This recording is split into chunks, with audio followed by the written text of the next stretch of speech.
నమస్కారం. ఆగస్టు నెలలోని ద్వాదశ రాశుల యొక్క 12 రాశుల యొక్క వారి ఫలితాలు శుభ అశుభ ఫలితాలు ఏ విధంగా ఉన్నాయి, అలాగే వాటి యొక్క గ్రహ స్థితులు ఏ విధంగా ఉన్నాయి అనే వాటి గురించి తెలియచేయడానికి ఈ రోజు స్టూడియోలో మనతో పాటు ఉన్నారు ప్రముఖ జ్యోతిష వాస్తు పండితులు బ్రహ్మశ్రీ డాక్టర్ నాయకంటి మల్లికార్జున శర్మ గారు. మరి గురువు గారితో మాట్లాడి ద్వాదశ రాశులను 12 రాశుల యొక్క గ్రహ స్థితులు ఏ విధంగా ఉన్నాయి, మరి శుభ అశుభ ఫలితాలు ఏ విధంగా ఉన్నాయి అనే వాటి గురించి అయితే తెలుసుకుందాం. నమస్కారం గురువుగారు. నమస్కారం అమ్మా. గురువుగారు, వృషభ రాశి వారికి వచ్చేసి ఈ ఆగస్టు మాసంలోని మరి ఈ వృషభ రాశి వారి యొక్క గ్రహస్థితులు ఏ విధంగా ఉన్నాయి, మరి వీరికి శుభ అశుభ ఫలితాలు అనేవి మరి ఈ మాసంలో మరి వీరికి ఏ విధంగా ఉండబోతున్నాయి అంటారు గురువుగారు? తప్పకుండా అమ్మ. ఓం శ్రీ గురుభ్యో నమః. వృషభ రాశి వాళ్ళకి గ్రహస్థితి ఏ విధంగా ఉందో ఒకసారి చూద్దాం. జన్మస్థానంలో కుజగురువుల యొక్క కలయిక, తృతీయ చతుర్థాల్లో రవి యొక్క సంచారం, చతుర్థ స్థానంలో బుధ శుక్రుల యొక్క సంచారం, పంచమ స్థానంలో కేతు యొక్క సంచారం అనేది జరుగుతుంది. వృషభ రాశి వాళ్ళకు వచ్చేటప్పటికీ లాభంలో రాహు, అలానే దశమంలో శని వక్రస్థితిలో పొందటం, అంటే ఇవన్నీ కూడా గోచారరీత్యా చెప్పబడే ఫలితాలు. అయితే వృషభ రాశి వాళ్ళకి ముఖ్యంగా ఏ విధంగా ఉండబోతుందో మనం చూస్తే, ఇక్కడ కుజగురువుల యొక్క కలయికతో పాటు వాళ్ళకి తృతీయ స్థానంలో రవి యొక్క సంచారం, తృతీయ స్థానం రవి యొక్క సంచారం వల్ల కొంత అనుకూలమైన ఫలితాలు రావటం, అలానే ఉద్యోగపరంగా భద్రత ఉండటం, ఉద్యోగంలో కొన్ని మార్పులు, దాంతోపాటు అనుకూలమైన ఫలితాలు జరిగే అవకాశాలు ఎక్కువగా ఉంటాయి.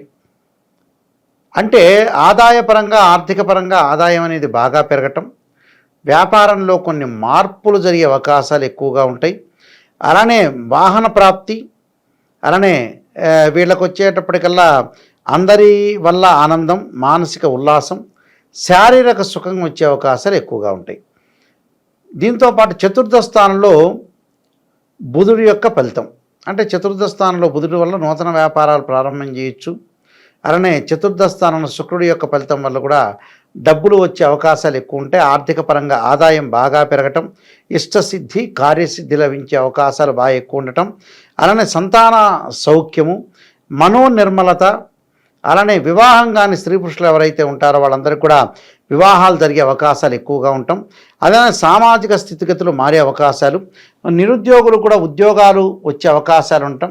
ఆర్థిక పరంగా అనుకూలంగా, డబ్బు పరంగా ధనధాన్య సమృద్ధి కలిగే అవకాశాలు ఎక్కువగా ఉంటాయి. అంటే ప్రతిదీ కూడా కొద్దిగా ఇక్కడ ఏదైతే కొన్ని గ్రహస్థితి రవిగ్రహము శుక్రగ్రహము చాలా అనుకూలమైన ఫలితాలు వచ్చే అవకాశాలు ఉంటాయి. అలానే లాభస్థానం రాహు యొక్క ఫలితం వల్ల కూడా, రాహు సహజంగా శనివత్తు రాహు అంటారు, 3, 6, 11 స్థానం రాహు ఉంటే మంచివాడు. రాహు వల్ల కూడా ఆర్థిక స్థితిగతి బాగా పెరిగి మిత్రార్జితం కానీ వారసత్వ సంపదలు కానీ వీళ్ళకి లభించే అవకాశాలు, విదేశాలకు వెళ్ళే అవకాశాలు, ఎటువంటి ప్రయత్నాలు చేసినా కూడా తలపట్టిన ప్రయత్నాలన్నీ కూడా సానుకూలంగా వచ్చే అవకాశాలు ఎక్కువ ఉంటాయి. అంటే ఇక రవి, ఇటు వచ్చేటప్పుడు శుక్రగ్రహము, రాహుగ్రహం, 3 గ్రహాలు చాలా అద్భుతంగా ఉంటాయి వీళ్ళకి. అందువల్ల విదేశాలకు వెళ్ళటం ఒకటి, అలానే స్థానచలనం జరిగే అవకాశాలు ఎక్కువగా ఉంటాయి. ఈ స్థానం రవి యొక్క సంచారం వల్ల అనుకూలంగా ఉండటం, జన్మంలో కుజుడి యొక్క సంచారం వల్ల కూడా కొంత హాని జరిగే అవకాశాలు ఎక్కువ ఉంటాయి. అంటే గురుకుజులు అనేవాళ్ళు మిత్రులైన శుక్రక్షేత్రంలో ఉండటం వల్ల కూడా కొన్ని హాని జరిగే అవకాశాలు ఉంటాయి. ఖర్చులు తగ్గించుకోవాలి, అంటే ఊరికే ఖర్చులు పెట్టడం కాదు. అంటే ఇటు శుక్రగ్రహం వల్ల రాహు వల్ల ప్రమోషన్లు వచ్చినా గురుకుజుల వల్ల కొంత ఖర్చు తగ్గించుకోవాలి. ఖర్చును పెంచుకునే పరిస్థితి అనేది ఉండకూడదు. గౌరవ హాని జరిగే అవకాశాలు ఉంటాయి. బుద్ధి చాంచల్యం, అంటే చంచల బుద్ధి అని అర్థం. బుద్ధి మారుతూ ఉంటుంది, అంటే ఆపద విషయంలో జాగ్రత్త ఉండాలి. ధనం ఖర్చు చేసే విషయంలో వస్తుంది కదా అని విచ్చలవిడిగా ఖర్చు చేయకూడదు, చాలా జాగ్రత్తగా ఉండాలి. అలానే గాయాలు కావటం, అలానే జ్వరము, బంధువులతోటి విరోధ విషయంలో కూడా కొద్దిగా అప్రమత్తంగా ఉండాలి. అంటే చాలామంది కూడా బంధువులతోటి విరోధ భావాలు పెట్టుకుంటారు. విరోధ భావాలు అవసరం లేదు, విరోధ భావం లేకుండా ఉండాలి. కుటుంబంలో కలహాలు జరిగే అవకాశాలు ఉంటాయి. అంటే వైఫ్ అండ్ హస్బెండ్ రిలేషన్లో కొన్ని చీటికి మాటి అనవసరమైన బయట విషయాలు తీసుకొచ్చి కలహాలు పెట్టడం అనేది మంచిది కాదు. దుర్మార్గుల వల్ల కూడా కొన్ని బాధలు కలిగే అవకాశాలు ఎక్కువ ఉంటాయి. స్థానచలనం ఒకటి, నివాసంలో మార్పులు, అంటే ఒక ఇంటి నుంచి ఇంకో ఇంటికి వెళ్ళే అవకాశాలు ఎక్కువ ఉంటాం. ఉద్యోగ భద్రత అవసరం.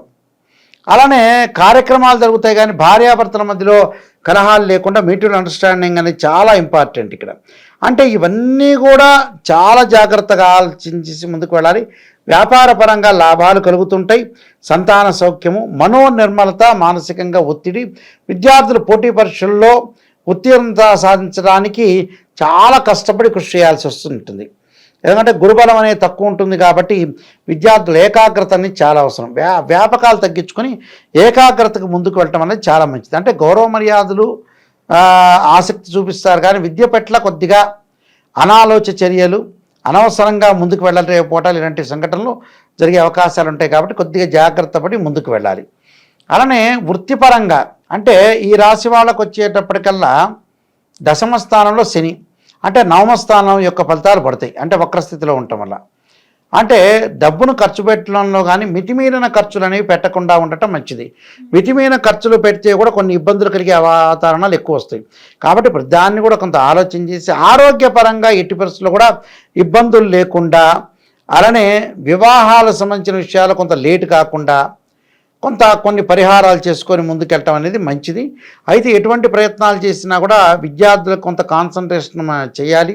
స్త్రీలకు ఉన్నతమైన అభిప్రాయాలు, మానసికంగా ఆందోళన తగ్గే అవకాశాలు బాగా ఎక్కువ ఉంటాయి. అయితే ఖర్చులు ఒకటి, ఏకాగ్రత ఒకటి, అలానే భార్యాభర్తలు ఇద్దరు కూడా గొడవ పడకుండా ఉండటం చాలా మంచిది.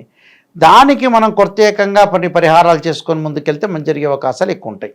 అయితే ఇక్కడ నివాసంలో మార్పులు అంటే ఇంటి నుంచి మరో ఇంటికి మారిపోయే అవకాశాలు, దుర్మార్గుల వల్ల బాధలు కలగకుండా ఉండటం అనేది చూసుకోవాలి.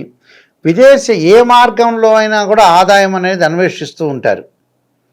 అన్వేషించడమే కాకుండా వీళ్ళు చేయాల్సిన పని పట్ల ఉత్సాహం లభించడం, కొంత సమయాపాలన, కాలయాపన, జాప్యం జరిగినా కూడా వీళ్ళు ముందుకు వెళ్ళే అవకాశాలు ఎక్కువ ఉంటాయి. దానిలో ఏమీ వాళ్ళు ప్రయత్నపూర్వకంగా చేసిన ప్రతి పని కూడా వాళ్ళకి సక్సెస్ అయ్యే అవకాశాలు ఎక్కువ ఉంటాయి. వాహనాలు కొనుగోలు చేయటం, బంగారు ఆభరణాలు కొనుగోలు చేయటం, లగ్జరీగా తిరిగే అవకాశాలు ఎక్కువ ఉంటాయి. అలానే తీర్థయాత్రలు, పుణ్యక్షేత్రాలు, అలానే విందులు, వినోదాల్లో పాల్గొనే అవకాశాలు ఉంటాయి. వివాహం కాని స్త్రీ పురుషులు ఎవరైతే ఉంటారో వాళ్ళందరికీ కూడా వివాహాలు జరిగే సూచనలు బాగా ఎక్కువ ఉంటాం. అలానే గురువులను ఆరాధన చేయటం వల్ల కూడా వీళ్ళకి మంచి జరిగే అవకాశం. అంటే వృషభ రాశికి ఏదైతే అధిపతి శుక్రగ్రహం అనేది చాలా అద్భుతంగా ఉంది. సుఖము, భోగము, స్త్రీ సౌఖ్యము, అలానే ఆనందము, బంధువులతోటి కొంత విరోధ భావాలు ఉంటున్నా కూడా లౌకిక విధానంతో ముందుకు వెళ్ళాలి. స్నేహితులతో కూడా లౌకిక విధానంతో వెళ్ళటం వల్ల కూడా కొన్ని మంచి జరిగే అవకాశాలు ఖచ్చితంగా ఉంటాయి. కాబట్టి ఈ విషయాన్నితో కూడా ఆలోచన చేసి ముందుకు వెళ్ళాలి. ఇష్టకామ్యార్థ సిద్ధి, మనం ఏదైతే అనుకుంటామో అలాంటి కామ్యంలో ముందుకు వెళ్ళే అవకాశం ఉంటుంది. ఇష్ట కార్యక్రమాలన్నీ కూడా జరిగే అవకాశాలు ఎక్కువగా ఉంటాయి. కాబట్టి విద్యార్థులు చదువు పట్ల శ్రద్ధ వహించి ముందుకు వెళ్తే వీళ్ళకి మంచి జరిగే అవకాశం ఖచ్చితంగా ఉంటుంది. ఓకే గురువుగారు, ఈ వృషభ రాశి వారికి వచ్చేసి ఈ ఆగస్టు మాసంలోనే వీరికి ఆదాయం పరంగా ఎక్కువ ఖర్చు అవ్వకుండా ఉండాలి అన్నా కానీ, లేదంటే వీరికి ఏమైనా ఇంకా అధికంగా ఆదాయం పరంగా ఫలితాలు రావాలి అంటే మరి ఎటువంటి పరిహారం చేసుకుంటే వీరికి బాగుంటుంది అంటారు గురువుగారు? ఎటువంటి ప్రయత్నాలు చేసినా కూడా వాళ్ళకి మంచి జరిగే అవకాశం ఉంటుంది. ఆకస్మికంగా ధనలాభం, బంగారు ఆభరణాలు కొనుగోలు చేసే అవకాశం. రియల్ ఎస్టేట్ వ్యాపారులు కొంత జాగ్రత్తగా ఉండాలి. అంటే భూ వివాదాలు విరుక్కోకుండా, మనం ఇల్లు కొనుక్కునేటప్పుడు కూడా భూ వివాదాలు లేకుండా చాలా చక్కగా గృహ నిర్మాణ విషయంలో కూడా కొంత జాగ్రత్తగా ఉండి ముందుకెళ్ళటం అనేది మంచిది. రైతులు కూడా అతి కష్టపడాల్సిన అవసరం అనేది ఉంటుంది కాబట్టి తప్పకుండా వివాహం కానీ స్త్రీ పురుషులకు కూడా కొంత సమయం పట్టే అవకాశాలు ఉంటాయి. కాబట్టి శ్రీ పార్వతీదేవి వల్లభాష్టక స్తోత్ర పారాయణం చేయాలి ఆడవాళ్ళు చక్కగా. అలానే రాహుకాలంలో దీపాలను పెట్టాలి. అంగారకుడి యొక్క ఆరాధన, అంగారక యజ్ఞశక్తి అస్తాయి ధీమే తన్నో భౌమ ప్రచోదయాత్ అనే మంత్రాన్ని చక్కగా చదువుకోవటం, అంగారక స్తోత్ర పారాయణం చేయటం వల్ల కూడా వీళ్ళకి మంచి సుఫలితాలు జరిగే అవకాశం ఖచ్చితంగా ఉంటుందమ్మా.